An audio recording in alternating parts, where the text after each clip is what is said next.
प्रश्नावली 1.3 हल करते हैं तो देखिए 3 तक अपन ने हल कर लिए थे। अब चौथा क्वेश्चन है यहाँ पर 0.9999 एंड सो ऑन है ना, यानी कि 9 बार बार रिपीट हो रहा है, को P/Q के रूप में व्यक्त कीजिए।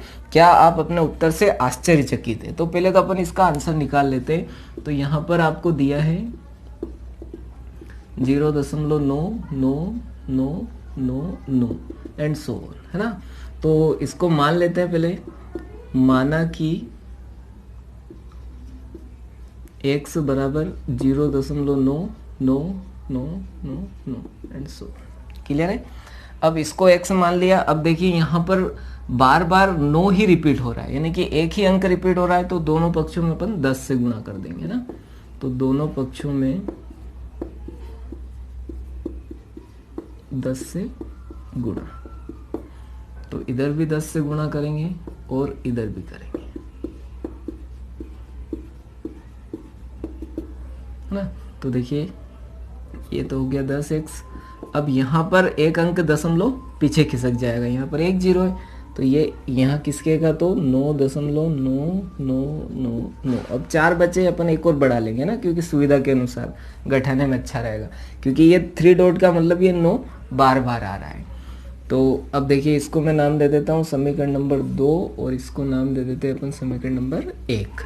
तो 2 में से 1 को घटा देंगे जैसा अपन हल करते हुए आ रहे हैं। तो समीकरण नंबर 2 में से समीकरण नंबर 1 को घटाने पर, तो देखिए घटाने में आप सावधानी रखिएगा, LHS LHS के साथ और RHS RHS के साथ। तो देखिए समीकरण 2 में अपने पास है 10x माइनस x बराबर, यहाँ पर है 9.9999 एंड सो माइनस, यहाँ पर है 0.9999 एंड सो है ना। अब घटा रहे हैं तो देखिए 10 में से x कम करेंगे तो 9x बचेगा है ना। और इधर देखिए ये तो 0 हो जाएंगे, केवल क्या बचेगा 9। अब गुणे वाला बटे में ले लीजिए इसको सॉल्व करने के लिए। तो x बराबर 9/9, तो 9 एकम 9, तो x बराबर 1। अब देखिए अपन इस आंसर से आश्चर्यचकित हुए, क्यों हुए? क्योंकि ये यहाँ पर देखिए, यहाँ पर किसके बराबर आ रहा है 0.9999, इसके बराबर क्या आ रहा है 1। तो क्या है इसके बराबर है? नहीं है, फिर भी 1 आ गया। तो ये कैसे संभव है? क्योंकि ये जो मान है देखिए 0.999 ये 1 के करीब है, बिल्कुल पास में, बहुत ज्यादा पास में ये 1 के, ठीक है। क्योंकि 0.9999 1 के बहुत पास है, इसलिए 0.99999 है ना, ये इसके आसपास में 1 के। क्लियर है? तो हाँ, हम अपने उत्तर से आश्चर्यचकित। अब देखिए 5वां प्रश्न है आपके पास, 1/17 के दशमलव प्रसार में अंकों की पुनरावृत्ति खंड, पुनरावृत्ति यानी रिपीट में है ना, में अंकों की अधिकतम संख्या क्या हो सकती है? अपने उत्तर की जांच करने के लिए विभाजन क्रिया कीजिए। तो देखिए यहाँ पर आपको दिया है 1/17। अब इसमें क्या बोल रहा है कि दशमलव प्रसार में अंकों की पुनरावृत्ति खंड में अंकों की संख्या क्या। तो जब आप इसका भाग दोगे देखिए इस प्रकार से, आपको पता है बीच में भाज्य है ना, ये भाजक, ये भागफल, और जो अपने को लास्ट में प्राप्त होता है वो है शेषफल है ना। तो अब यहाँ पर देखने वाली बात है कि ये 1 यहाँ पर आएगा, 17 यहाँ पर आएगा है ना। आप सब भाग से परिचित हो अच्छे से। तो जब अपन भाग देंगे तो 0 दशमलव ऐसे कुछ संख्या आने वाली है। तो अपन से प्रश्न में पूछ रहा है कि पुनरावृत्ति खंड, मतलब जब ये रिपीट होगा पुनरावृत्ति खंड में अंकों की अधिकतम संख्या क्या हो सकती है। तो देखिए यहाँ पर 17 है, तो हमेशा ध्यान रखिए कि जितनी संख्याएं जो भाजक है उससे भागफल छोटा ही आने वाला है ना। तो अधिक से अधिक कितना हो सकता है? तो अधिक से अधिक यदि 17 है तो इससे 1 कम हो सकता है। तो अधिक से अधिक अंक कितने हो सकते हैं यहाँ पर? 16। क्लियर है? 16 के बाद रिपीट हो जाएगा। ये अधिक से अधिक एक यहाँ पर लिखेंगे अंकों की अधिकतम संख्या 16 हो सकती है ना। अब अपने उत्तर की जांच करने के लिए विभाजन क्रिया कीजिए। तो देखिए आप इसको 17 से इसमें भाग दीजिएगा। यदि कोई भाग देने में आपको प्रॉब्लम आती है तो हमें कमेंट जरूर कीजिएगा, मैं इस पर भी एक वीडियो बना दूंगा। अब देखिए प्रश्न क्रमांक 6, P बाई Q जहां Q बराबर नहीं है 0 के रूप की परिमेय संख्याओं के अनेक उदाहरण लीजिए। जहां P और Q पूर्णांक है जिनका एक के अतिरिक्त अन्य कोई उभयनिष्ठ गुणनखंड नहीं है और जिनका शांत दशमलव निरूपण है, क्या आप यह अनुमान लगा सकते हैं कि Q को कौन सा गुण अवश्य संतुष्ट करेगा। तो देखिए अपने को बहुत सारे उदाहरण लेना है P बाई Q के, जिसमें इन दोनों का उभयनिष्ठ गुणनखंड 1 होना चाहिए ना। तो जैसे मैंने 1/2 ले लिया, 1/5 ले लिया, 7/8 ले लिया, है ना। ऐसी कई आप संख्याएं ले सकते हैं, लेकिन इनका उभयनिष्ठ गुणनखंड 1 होना चाहिए, है ना। जैसे चौथा यहाँ पर मैंने ले लिया 2/25 ले लिया, है ना। ऐसे आप कुछ भी संख्या ले सकते हैं, लेकिन उभयनिष्ठ गुणनखंड उनका 1 होना चाहिए। तो देखिए इनको जब आप सोल्व करोगे तो इसका दशमलव प्रसार क्या आएगा, 0.5, है ना, जो कि क्या है, शांत है ना। यहाँ पर भी अपन देखेंगे, देखिए 5 एकम 5, 5 दूनी 10, 0.2 आ जाएगा ना। ये भाग कर रहा हूँ मैं, जैसे 5 में अपन भाग नहीं जाए जिसकी 0.5 दूनी 10, ये इस प्रकार से आ रहा है, ठीक है। और यहाँ पर भी आप देखोगे जब इसको, क्योंकि दशमलव प्रसार आपको शांत भी लेना है ना, ऐसी संख्याएं लेना है। जैसे यहाँ पर मैं 8 से इसको डिवाइड करता हूँ तो भाग नहीं जाए जिसकी 0 लगाओ 0 बढ़ाओ, है ना। तो 8 × 64 हो जाएगा। कितना बचेगा यहाँ पर, 6। डेसिमल लगा रखा है इसलिए 0 बढ़ा सकते हैं अपन, है ना। तो फिर 8 × 7 = 56, फिर 4 बचेगा ना, दशमलव लगा रखा है इसलिए 0 बढ़ा सकते हैं अपन, है ना। तो 8 × 5 = 40। तो ये देखिए है दशमलव प्रसार शांत, है ना, यहीं पर ख़त्म हो गया। तो 0.875। और यहाँ पर देखते हैं अपन, भाग नहीं जाए जिसकी 0 लगाई 0 बढ़ाई, उसके बाद भी भाग नहीं जा रहा इसलिए 0, है ना, फिर 0 बढ़ाई। तो अब ये कितनी बार जाने वाला है, 25 8 8 से देके देखते हैं, 4 8 दूनी 16 और 4 20, है ना। तो 8 बार चला गया पूरा। देखिए ये भी क्या है, इसका भी दशमलव प्रसार कैसा है, शांत है।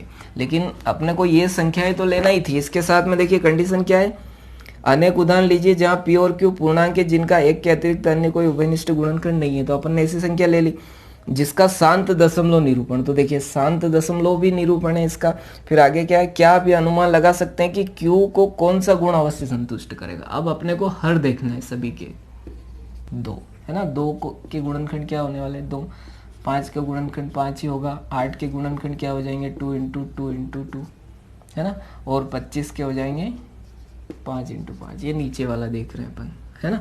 ऐसे आप जैसे 3 का पहला क्वेश्चन हल किया था उसमें भी देख सकते हैं ना। लेकिन ध्यान रखिएगा उनका उभयनिष्ठ गुणनखंड क्या होना चाहिए, 1 होना चाहिए ना, ये कंडीशन। तो देखिए यहाँ पर हर में या तो 2 आ रहा है या फिर 5 आ रहा है, या फिर कहीं कहीं पर ऐसी भी कंडीशन आएगी 2 भी आएगा और 5 भी आएगा। तो यहाँ पर रूल जो फॉलो हो रहा है वो ये कि या तो 2 आ रहा है या फिर 5 आ रहा है या फिर दोनों आएंगे। क्लियर है। तो यहाँ पर अपन लिखेंगे कि यहाँ Q या तो 2 की पावर n, देखिए यहाँ 2 की पावर कितनी है, 3 है ना। 2 की पावर n या 5 की पावर m, है ना। यहाँ 5 की पावर कितनी है, 2, है ना, के रूप का होगा। या फिर ऐसा भी हो सकता है यार, 2 की पावर n इंटू 5 की पावर m के रूप का होगा। क्यों अपन कहेंगे कि ये गुण जरूर संतुष्ट करता है कि या तो उसमें उभयनिष्ठ गुणनखंड 2 आता है या 5 आता है या दोनों साथ में आते हैं, ठीक है। प्रश्न क्रमांक 7, ऐसी 3 संख्याएं लिखिए जिनके दशमलव प्रसार अन्वसानी अनावर्ती हो। यहाँ पर ध्यान दीजिएगा, अन्वसानी अनावर्ती। ऐसी कंडीशन कब होती है, जब आपके पास संख्याएं हो अपरिमेय। तो अपरिमेय संख्याओं के अपने को क्या बोल रहा है, 3 संख्याएं लिखना है। तो देखिए आप √2 लिख सकते हैं, √3 लिख सकते हैं, है ना। और पाई लिख सकते हैं या √7 लिख सकते हैं। ये सब क्या है, अपरिमेय संख्या। तो इनके कोई 3 उदाहरण दे दीजिए, या फिर यदि इनका मान आपको पता है तो वो लिख सकते हैं, या फिर ऐसी संख्या लिख दीजिए जो रिपीट भी नहीं हो रही है और जो खत्म भी नहीं हो रही है। तो देखिए जैसे मैंने यहाँ पर लिख दिया 0.01 है ना, फिर 001 ले लिया मैंने, फिर 0001 ले लिया है ना। ये देखिए ऐसे चलता जाएगा ना, 00001 ले लिया है ना। इस प्रकार क्रमांक 7 की तरह 8 भी सेम है, केवल इसमें कंडीशन दे रखी है परिमेय संख्याओं 5/7 और 9/11 के बीच की 3 अलग अलग अपरिमेय संख्या लिखना है। देखिए यहाँ पर आपको दिया हुआ है 5/7 और 9/11, इनके बीच की लिखना है। तो पहले इनको निकाल लेते हैं अपन, तभी तो अपने को पता चलेगा कि इनके बीच में क्या संख्या है। तो इसका मैं निकालने के लिए देखिए भाग कर देता हूँ, भागनी जाए जिसकी 0 दशमलव लगाकर 0 बढ़ा सकते हैं, साथ ही 49। देखिए 1 बचेगा, डेसिमल 0 है ना, 7 एकम 7, 3 बचा, फिर 0 बढ़ा 11 8 88, 2 बचा है ना, डेसिमल लगा रखा, 0 बढ़ा लीजिए, फिर 11 एकम 11, तो फिर 9 बचेगा। देखिए वापस रिपीट हो जाएगा, यानी कि ये बार बार रिपीट हो रहा है 0.81। देखिए अब आप इन दोनों के बीच में आसानी से संख्याएं लिख सकते हो। इससे बड़ी होना चाहिए लेकिन इससे छोटी होना चाहिए। तो 71 है, 72 ले लेता हूँ, 0.720, 7200, 72000 है ना। ये इस प्रकार से चलता रहेगा। फिर दूसरी संख्या ले लीजिए आप, 0.74 ले लीजिए ना, 07400, 74000, ये इस प्रकार चलता रहेगा ना, 74। फिर यहाँ पर 81 से छोटी ही होना चाहिए ना, तो 80 ले लीजिए ना, 0.80, 800, 8000 है ना, फिर 8, ऐसे चलता रहेगा। क्लियर है। अब अपन प्रश्न क्रमांक 9 देखते हैं। 9 बहुत ही आसान है। बताइए कि निम्नलिखित संख्याओं में से कौन कौन संख्याएं परिमेय और कौन कौन संख्याएं अपरिमेय। तो देखिए इस प्रकार से कुछ संख्याएं दे रखी है, तो अपने को बताना है कि कौन कौन सी संख्याएं परिमेय हैं। तो परिमेय संख्याओं के लिए शर्त क्या होती है, आपको पता है कि दशमलव प्रसार शांत होना चाहिए या फिर अनवसानी आवृत्ति है ना, या फिर पुनरावृत्ति है ना, ये कंडीशन होती है। और दूसरा अपरिमेय में दशमलव प्रसार अनावृत्ति है ना। तो देखिए इसको जब अपन रूट से बाहर निकालेंगे तो ये नहीं टूटेगा, इसलिए ये क्या है, अपरिमेय।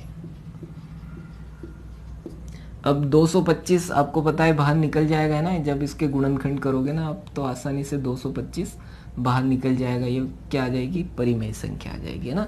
तो ये है परिमेय। फिर देखिए यहाँ पर ये पूरा खत्म हो गया, यानी कि इसका दशमलव प्रसार कैसा है, शांत है ना। तो इसलिए ये संख्या भी कैसी हो गई, परिमेय संख्या।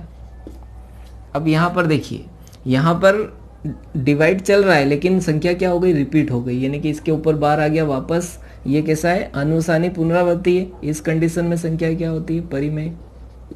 अब यहाँ देखिए, यहाँ पर अनुसानी अनावर्ती है ना, यहाँ पर संख्या रिपीट नहीं हो रही है और ना ही खत्म हो रही है, देखिए, इसलिए ये क्या हो जाएगी, अपरिमेय।